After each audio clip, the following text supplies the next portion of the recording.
आणि त्यांचं असंही म्हणणं आहे की 3 जागांचा प्रस्ताव दिला, त्यापुढे कुठला प्रस्ताव दिला गेला नाही.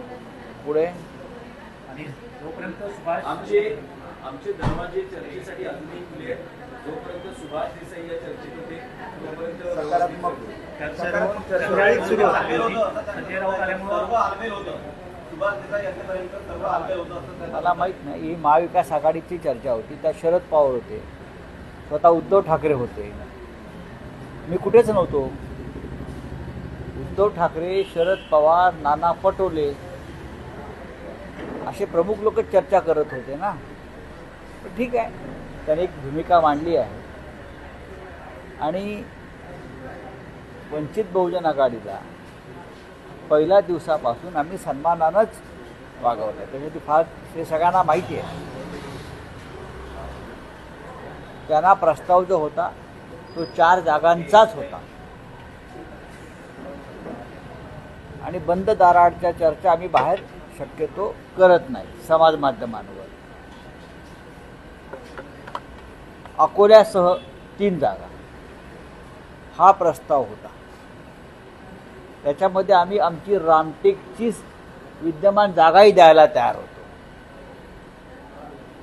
रामटेक ही आमची सिटिंग सीट आहे. आम्ही तोही त्यांच्यासमोर प्रस्ताव ठेवला होता. काँग्रेस पक्षाकडून एक चांगली जागा देण्यात येत होती. त्याच्यामुळे चर्चा चांगल्या वातावरणात होत्या. एका बैठकीला सुद्धा उद्धव ठाकरे, प्रकाश आंबेडकर हजर होते. 4 सीझनचे आपल्याला माहीत असेल. शरद पवार साहेब हजर होते. चर्चा माझी आणि त्यांच्यात होत नव्हती, चर्चा महाविकास आघाडीत होत होती. ते म्हणतात की तुम्ही खोटं बोलताय. म्हणजे कालचं ट्विट आणि आजची पत्रकार परिषद काय खोटं बोलताय? मला असं म्हणतात की एक तर जागांचा प्रस्ताव आणि दुसरं म्हणजे ते आता थेट भाजप विरोधी तिसरी आघाडी, त्याचं कदाचित नेतृत्व ते करू शकतात. करू द्या, काय हरकत नाही. जे लोक संविधान खतम करू इच्छित आहेत त्यांना अप्रत्यक्ष मदत होईल असं कोणी वागू नये असं या मताचं आम्ही आहोत. आणि 4 जागांचा प्रस्ताव होता. आमची चर्चा अत्यंत चांगल्या वातावरणात होत होती किंवा झाली. आम्हाला सगळ्यांना बाळासाहेब आंबेडकर आधी प्रिय आहेत. वंचित बहुजन आघाडी ही महाविकास आघाडीबरोबर असायलाच पाहिजे ही आमची भूमिका आहे. खोटं काय आहे? याच्यामध्ये खोटं काहीच नाही आहे. नक्कीच चिंता आमची वाढेल की नाही मला माहीत नाही, पण या देशातल्या जनतेनं ठरवलेलं आहे. या देशात लोकशाही आणि संविधान यांच्या विरुद्ध जे भूमिका घेत आहेत त्यांच्या पाठीशी उभं राहायचं नाही. मला वाटतं 3 तारखेला महाविकास आघाडीची पत्रकार परिषद आहे 12 वाजता आणि त्यातले सगळे प्रमुख नेते माननीय पवार साहेब असतील, उद्धव ठाकरे साहेब, काँग्रेसचे नाना पटोले असतील, बाळासाहेब थोरात असतील, तुमच्या प्रश्नांची जी उत्तरं आहेत ती तुम्हाला तिकडे मिळतील. तुमच्याकडनं पण त्या जागेबद्दल बोललं जात नाही. कशाला बोलायचं? पण ते बोलताना असं बोलतायत की आम्हाला जो प्रस्ताव दिला त्यातील 2 जागा या विजयी होतील, मात्र बाकीच्या ज्या जागा आहेत ह्या ते महाविकास आघाडी पण जिंकू शकत नाही किंवा आम्ही पण जिंकू शकत नाही. आम्हाला असं वाटत नाही. आम्हाला 48 जागाचा आत्मविश्वास आहे महाविकास आघाडी म्हणून.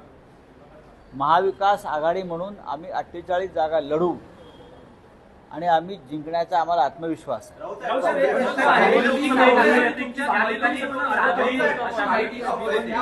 5 जागांवर आणि काँग्रेस नेत्यांचा हिरवा कंदील आहे या सगळ्या गोष्टीला. सांगली, भिवंडी, दक्षिण मध्य मुंबई, ईशान्य आणि उत्तर त्यांनी जाहीर करू द्या.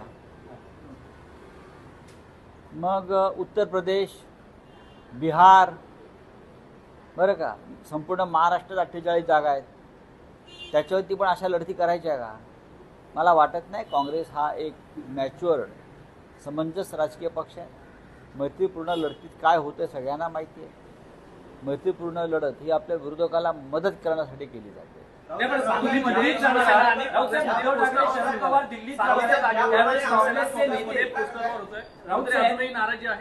अजिबात नाही.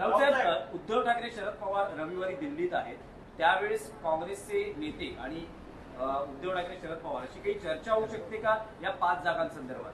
रविवारी आम्हाला दिल्लीत पोहोचू द्या, मग पाहू ना. जागांवर चर्चा होणार नाही. करू द्या ना, लोकशाही आहे. जी लोकशाही आम्हाला बाबासाहेब आंबेडकरांनी दिली आहे. अजून नरेंद्र मोदींनी त्यांच्यावर टीका केल्याबद्दल लोक तुरुंगात टाकतात. माझ्यावर टीका केल्याबद्दल तुरुंगात टाकायचा प्रश्न येत नाही कोणाला. कोणावर तरी खापर फोडायचं असतं तर फोडू द्या. हिंदीमध्ये एक की राव साहेब, एक मराठीतला प्रश्न आहे की अभिनेते गोविंदा यांनी केला आहे त्याबद्दल काय तुम्हाला काय वाटतं? मला काहीच वाटत नाही. मगाशीच मी वाचत होतो राम नाईक यांचं एक स्टेटमेंट की मागे ते एकदा निवडणूक लढले होते आणि निवडणूक जिंकण्यासाठी त्यांनी कोणाची मदत घेतली होती अंडरवर्ल्डमध्ये याचा खुलासा केंद्रीय मंत्री असलेल्या राज्यपालपद भोगलेल्या एका सन्माननीय व्यक्तीने केला. तेच गोविंदा आहे. आता भारतीय जनता पक्षाची भूमिका मला समजून घेतली पाहिजे की त्यांच्या एका नेत्यानं ज्याच्यावर आरोप केला तो तुमच्या मित्र पक्षातून जे निवडणूक लढणार असेल तर तुमची भूमिका काय? का राम नाईक खोटे बोलत होते? तिकिटाच्या अपेक्षेने ते आलेले नाही. मला माहित. त्यांना राजकारणात काम करायचं. करू द्या ना, लोकशाही आहे. स्टार प्रचारक आहेत असं ते म्हणतात. स्टार हो, बघूया. उमेदवार आधी एखादं सिनेमाच्या पडद्यावर त्याने काम करावं. बरेच दिवस त्यांनी काम केलेलं नाही या स्टार म्हणून.